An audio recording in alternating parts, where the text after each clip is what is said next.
तो यार welcome to 181 episode of nerdy news. और इस वीक भाई बहुत सारे अपडेट्स हैं। Eternals, Hawkeye, Shang-Chi, Guardians of the Galaxy volume 3 and इन सब के ऊपर से बहुत सारे updates Spider-Man no way home से।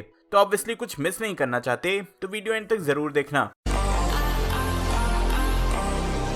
अब वीडियो स्टार्ट करने से पहले ही बता दूं कि डिज्नी प्लस डे पे जितने भी अपडेट्स थे वो मैं यहाँ कवर नहीं करूंगा। उसके लिए मैंने ऑलरेडी एक सेपरेट वीडियो बना दिया है, तो वो चाहो तो देख लेना। चलो पहले स्टार्ट करते हैं इटर्नल्स के बॉक्स ऑफिस कलेक्शन से। तो अभी जब मैं ये वीडियो बना रहा हूँ तो उस टाइम तक इसका world wide collection 189 million dollars हो चुका है। तो जो भी यार इंडियन रुपीस में कन्वर्ट करना चाहते हो कन्वर्ट करके कमेंट कर देना। देन इंडिया में अगर इसकी बॉक्स ऑफिस कलेक्शन की बात करें तो फर्स्ट 9 डेज में इस मूवी ने 29.33 करोड़ का कलेक्शन कर लिया। देन इस मूवी का एक कैरेक्टर पोस्टर भी रिलीज किया गया जिसमें आप करुण को देख सकते हो, जिसको इंडियन एक्टर हरीश पटेल जी ने प्ले किया था। सच में इटर्नल्स मूवी के बाद सबका फेवरेट कैरेक्टर यही है। देन एक्ट्रेस सलमा हैक जिन्होंने अजैक का रोल प्ले किया है, उन्होंने ये रिवील किया कि मार्वल स्टूडियोज के साथ उन्होंने मल्टी मूवी का डील साइन किया है।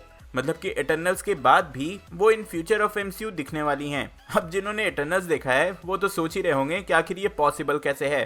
देन राइटर कैस फिरपो ने इटर्नल्स के सीक्वल को लेकर कुछ टीज किया है। उन्होंने बोला कि इटर्नल्स बहुत सारे डोर्स ओपन करती है, स्पेशली ऐसे कैरेक्टर्स के लिए जो कि पूरे के पूरे वर्ल्ड को डिस्ट्रॉय कर सकते हैं, लाइक गैलेक्टस। उन्होंने ये भी बोला कि अगर ऑडियंस ऐसा देखना चाहते हैं तो मार्वल स्टूडियोज इस डायरेक्शन को भी एक्सप्लोर कर सकती है। एंड ऑब्वियस है भाई कि गैलेक्टस को कौन ही नहीं देखना चाहेगा।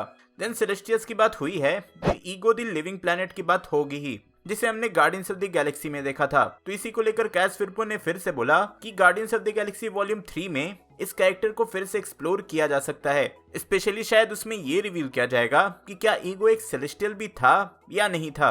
अब guardians of the Galaxy volume 3 की बात हुई है तो जेम्स गन ने अपने ट्विटर पे एक नए कास्ट को अनाउंस किया है।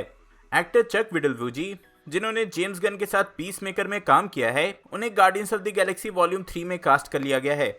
वैसे वो किस रोल में दिखने वाले हैं ये तो रिवील नहीं किया गया, लेकिन हाँ जेम्स गन ने ये जरूर बोला कि एक मेजर रोल है जिसे हॉलीवुड के बड़े बड़े एक्टर प्ले करना चाहते थे। देन सिल्वेस्टर स्टैलोन ने भी एक वीडियो शेयर करते हुए ये कंफर्म कर दिया कि वो guardians of the Galaxy volume 3 में रिटर्न कर रहे हैं। Here I am on the set of Guardians of the Galaxy. This is what they do beforehand. This is और पिछले बार की तरह ये बस एक कैमियो नहीं होगा बल्कि उनका रोल बहुत मेजर होगा। अगर आपको नहीं पता तो याद दिला दूं कि सिल्वेस्टर स्टैलोन एमसीयू में रैवेजर स्टकार ओगॉड का रोल प्ले करते हैं। इसके बाद जेम्स गन ने कुछ कास्ट के साथ ये फोटो भी शेयर किया है। तो हाँ, आप यहाँ किस किस कैरेक्टर को पहचान रहे हो कमेंट में जरूर बताना। नेक्स्ट आते हैं वंडर वुमन 3 पे।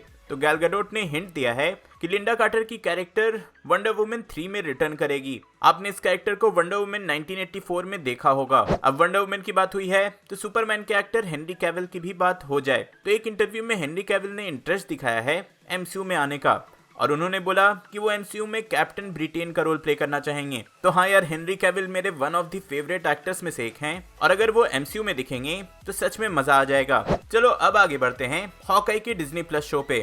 तो सबसे पहले फिर से इसका एक ऑफिशियल न्यू पोस्टर रिलीज किया गया, साथ ही ये एक प्रोमो पोस्टर भी। नवंबर 24 को 2 एपिसोड एक साथ प्रीमियर होने वाले हैं डिज्नी प्लस हॉटस्टार पे। देन जेरेमी रेनर ने हॉकाई का टाइमलाइन भी कंफर्म कर दिया है और उन्होंने बोला कि इसकी स्टोरी क्रिसमस से 6 दिन पहले स्टार्ट होगी, जहां स्टोरी न्यूयॉर्क की दिखाई जाएगी और इसमें क्लिंट और उसकी फैमिली को स्टीव रॉजर्स के म्यूजिकल में इन्वाइट किया जाएगा। तो हाँ, ये उतना मेजर रिवील तो नहीं था, मैंने ब्रेकडाउन में भी बता ही दिया था, लेकिन भाई ऑफिशियली अब उन्होंने कंफर्म किया है तो फिर से बताना तो बनता है। फिर हॉकाई का प्रीमियर ऑलरेडी हो चुका है शो के कास्ट एंड क्रू और कुछ क्रिटिक्स के लिए, और अभी तो इस शो का फर्स्ट रिएक्शन सबके लिए काफी पॉजिटिव है। जैसा इसके ट्रेलर से पता चल रहा था सब इसे लाइट हार्टेड बोल रहे हैं, अब फन हॉलीडे शो बोल रहे हैं। मतलब कि ऐसा लग रहा है कि ये बहुत एपिक तो नहीं होने वाली, बट आप एक स्माइल के साथ पूरा एपिसोड एंजॉय करते रहोगे जिसमें कॉमेडी, एक्शन ये सब का बैलेंस होगा। तो लेट्स सी हमारे लिए कैसा रहता है। हमें तो नवंबर 24 का ही वेट करना होगा। नेक्स्ट आते हैं ब्लैक पैंथर 2 पे।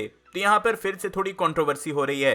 तो जैसा सबको पता है कि लेटिशिया राइट अभी इंजर्ड हैं और रिकवर कर रही हैं, जिसके चलते मूवी के प्रोडक्शन को डिले कर दिया गया है। लेकिन अब एक और खबर आ रही है कि लेटिशिया राइट ने अभी तक वैक्सीन नहीं लिया है और हो सकता है कि इसके चलते शूटिंग और डिले हो जाए क्योंकि वो एक यूएस सिटीजन नहीं है। And as per USA policies अगर आप किसी और कंट्रीज से ट्रैवल कर रही हैं काम के लिए या एज अ टूरिस्ट, तो आपको फुली वैक्सीनेटेड होना कंपलसरी है। तो हाँ यार, ऐसा लग रहा है कि अगर वो वैक्सीनेशन नहीं लेंगी तो ऐसे में उनको अब एंट्री भी नहीं मिलेगी। तो लेट्स सी आगे इसका क्या होता है, वो वैक्सीन लेती हैं या नहीं। भाई मैंने तो दोनों ले लिए। नेक्स्ट एक छोटा सा डिलीटेड सीन है जिसे यूट्यूब पर रिलीज कर दिया गया शांग-ची से, जिसमें रेजर फिस्ट के कैरेक्टर के डेथ को दिखाया गया है। अब कॉपीराइट इश्यूज के चलते मैं यहाँ नहीं दिखा सकता, इसलिए लिंक डिस्क्रिप्शन में दे दिया है, चाहो तो देख लेना। आगे आते हैं डॉक्टर स्ट्रेंज 2 पे। तो बेनेडिक्ट कम्बरबैच ने रिवील किया है कि डॉक्टर स्ट्रेंज 2 के रीशूट्स हो रहे हैं, और ये कोई छोटा मोटा रीशूट नहीं है बल्कि 2 मंथ लंबा रीशूट है। भाई इतने में तो अक्षय कुमार एक पूरी मूवी बना लेते हैं। तो हाँ, जोक्स असाइड, ये एक लंबा रीशूट है और इस रीशूट के लिए भी स्क्रिप्ट लिखी जा रही है, जहाँ लोकी के राइटर माइकल वॉल्डन ये काम कर रहे हैं। तो हाँ, अभी तो ऐसा ही लग रहा है कि इस रीशूट से स्टोरी के कुछ पार्ट्स को चेंज किया जा रहा है। देन आते हैं डेयरडेविल पे। तो मार्वल के राइटर डेविड हेटर ने हिंट दिया है कि मार्वल स्टूडियोज रिबूट करने वाले हैं डेयरडेविल के कैरेक्टर का, और भाई इस रिबूट में भी डेयरडेविल के रोल में चार्ली कॉक्स ही होंगे, तो उस पे कोई टेंशन मत लेना। चलो अब डेयरडेविल की बात हुई है तो फाइनली आ जाते हैं स्पाइडरमैन नो वे होम पे, क्योंकि भाई यहाँ इससे रिलेटेड भर भर के अपडेट्स हैं और मैं श्योर हूँ कि सब सिर्फ इसी का वेट कर रहे होंगे। तो सबसे पहले तो जैसा मैंने बताया था, लास्ट वीक ही मंडे को इसका ऑफिशियल पोस्टर रिलीज कर दिया गया। भाई इसमें स्पाइडरमैन के 4 विलन साफ दिख रहे हैं, कौन कौन से हैं कमेंट कर देना। देन टोटल फिल्म की तरफ से ये स्टिल फोटो भी रिलीज किया गया, वही डॉक्टर ऑक्टोपस वाले सीन का। और सबसे मेजर ये रहा कि स्पाइडरमैन नो वे होम को चाइना में रिलीज के लिए अप्रूव कर दिया गया है, और ये फेज 4 की फर्स्ट मूवी होगी जो वहां रिलीज होगी। भाई इससे पहले इटर्नल, शांग-ची दोनों ही मूवीज अभी तक चाइना में रिलीज नहीं किए गए हैं। देन इसके बाद आपको पता ही होगा कि मूवी के रिलीज से पहले कास्ट एंड क्रू और क्रिटिक्स के लिए एक स्पेशल प्रीमियर रखा जाता है। तो टॉम हॉलैंड ने इसके प्रीमियर का डेट रिवील कर दिया है। दिसंबर 17 को इस मूवी का प्रीमियर मूवी के कास्ट एंड क्रू, कुछ क्रिटिक्स और 2 लकी फैंस के लिए किया जाएगा। एंड इस वीक का इस मूवी से रिलेटेड सबसे मेजर अपडेट ये रहा कि इसके सेकंड ट्रेलर के रिलीज डेट को रिवील कर दिया गया है। तो लॉस एंजलिस में 16 नवंबर को इसके सेकंड ट्रेलर के रिलीज का एक स्पेशल फैन इवेंट रखा गया है, जहां कुछ लकी विनर्स को इसका सेकंड ट्रेलर देखने का मौका मिलेगा। अब वैसे ये तो कंफर्म नहीं किया गया है कि फैन इवेंट के बाद इसे ऑनलाइन रिलीज किया जाएगा या नहीं, लेकिन हाँ, सोनी की तरफ से ऐसे खबर आए हैं कि एक सेपरेट अनाउंसमेंट किया जाएगा कि ऑनलाइन ट्रेलर कब रिलीज होने वाला है। वैसे ये फैन इवेंट के साथ इसे ऑनलाइन यूट्यूब पे भी रिलीज किया गया, तो इंडियन टाइम के हिसाब से आप इस ट्रेलर को नवंबर 17 को सुबह 5:30 पे देख पाओगे। तो हाँ भाई, 17 नवंबर सुबह 5:30 बजे का अलार्म लगा लेना।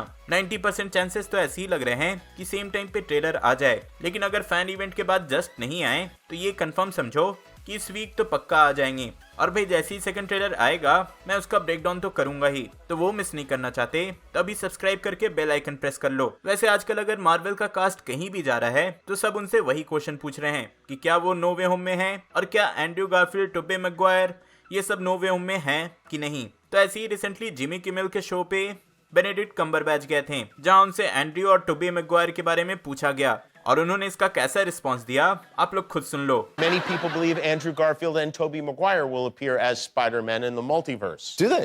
Yeah, they Wow. do. Have you seen Andrew Garfield recently? In Tick Tick Boom? Not in person?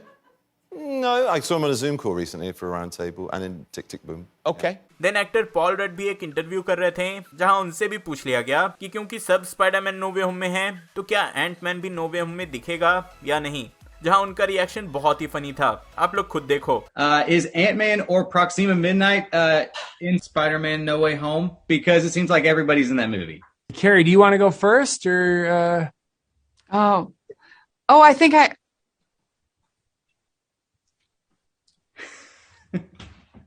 That's a bit I stole from Paul Rudd, by the way. Oh, he froze. Oh no, Paul froze. Somebody hit Paul's camera. He froze. Oh my God. Then Sam Raimi की Spiderman की MJ Kirsten Dunst भी एक interview में थी, और उनसे भी पूछ लिया गया कि भाई क्या वो नो वे होम में दिखेंगी, जिसपे उन्होंने क्लियरली बोल दिया कि नहीं, वो नो वे होम में नहीं है। उन्हें नहीं लगता कि कोई इतनी ओल्ड गर्ल को एक ऐसे मूवी में डालेगा, लेकिन हाँ, उन्होंने ये भी बोला कि वो एमसीयू को ज्वाइन करने के लिए रेडी हैं। शायद ही कोई ऐसा एक्टर होगा जो कि ऐसे ऑफर को रिजेक्ट कर पाएगा। तो लेट्स सी ऐसा होता है या नहीं। एंड फाइनली आते हैं स्पाइडरमैन नो वे होम के लीक पे। तो शायद कुछ लोग को या सबको पता ही होगा कि अभी कुछ दिन पहले भी स्पाइडरमैन नो वे होम से एक नया लीक आया है, और भाई ये लीक पिछले लीक से भी मेजर था। अब मैं ऑब्वियसली यहाँ लीक नहीं दिखा सकता, नहीं तो मेरा चैनल किसी दूसरे डायमेंशन में चला जाएगा। लेकिन उसको लेकर ये अपडेट है कि जॉन कैंपा, जिन्होंने वो ट्विटर पे लीक किया था, उन्होंने रिवील किया कि जैसे ही उन्होंने ट्विटर पे वो फोटोज पोस्ट किए, सोनी के रिप्रेजेंटेटिव्स ने तुरंत 15 मिनट्स में उनसे कांटेक्ट किया और वो ट्वीट डिलीट करवा दिए। अब भाई सोनी की तरफ से तुरंत इतना जल्दी एक्शन लिया गया, तुरंत वो ट्वीट्स डिलीट करवाए गए, तो इससे तो ऐसा ही लगता है कि जो वो लीक्स थे वो रियल थे। तो लेट्स सी वो सीन्स हमें मूवी में देखने को मिलते हैं कि नहीं। तो यार सच में स्पाइडरमैन नो वे होम का जो हाइप है, वैसा हाइप मैंने एंड गेम के टाइम भी नहीं देखा था। लग रहा है इस बार भी फर्स्ट डे फर्स्ट शो का टिकट नहीं मिलने वाला। तो यार ये थे इस वीक के अपडेट्स। होप सो कि आप पूरी तरह से अपडेटेड हो गए होगे। इफ हाँ तो वीडियो लाइक करना, शेयर करना एंड ऑब्वियसली कुछ मिस नहीं करना चाहते तो चैनल को सब्सक्राइब जरूर कर लेना। डिज्नी प्लस डे के पूरे अनाउंसमेंट का डिटेल जानने के लिए ऊपर वाली वीडियो देखें एंड कुछ रैंडम देखने के लिए नीचे वाली। मैं जल्दी और नए वीडियो लेकर आऊंगा। टिल देन बी देसी बी नर्ड।